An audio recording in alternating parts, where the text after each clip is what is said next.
Hello friends, daily info. இன்னைக்கு நம்ம வீடியோவில் பார்க்க போகிற டாபிக் என்னென்னா, ஆல்ரெடி நம்ம சப்ஸ்கிரைபர் ஒருத்தவங்க கேட்டிருந்தாங்க, டிஎன்ஏ கவுன்சிலிங்னாலும் அதோட கட் ஆஃப் என்ன அப்படின்னு கேட்டிருந்தாங்க. டிஎன்ஏ கவுன்சிலிங் அப்படின்னா ஒன்றும் இல்லை, இன்ஜினியரிங் அட்மிஷனுக்கான ஒரு கேட்வே மட்டும் தான்.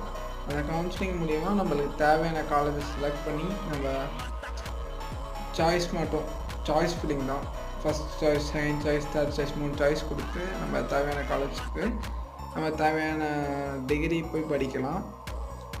அது இல்லாமல் கட் ஆஃப்ங்கிறது வந்து நம்ம 12th ஃபிசிக்ஸ், கெமிஸ்ட்ரி, மேக்ஸ் 3 மார்க்கும். ஃபிசிக்ஸ் மார்க் 100க்கு டிவைட் பை 2, கெமிஸ்ட்ரி 100க்கு டிவைட் பை 2, மேக்ஸ் வந்து 100 மார்க் அப்படியே டேரெக்டாக டோட்டலாக 200 மார்க்குக்கு பார்ப்பாங்க. 200க்கு கட் ஆஃப் எவ்வளோன்னு பார்ப்பாங்க. ஒரு டீசெண்டான கட் ஆஃப்னா 130க்கு மேலே இருந்தால் தான் ஒரு டிஎன்ஏ கவுன்சிலிங்க்கு எலிஜிபிள் அப்படின்னு சொன்னாங்க. Thank you friends.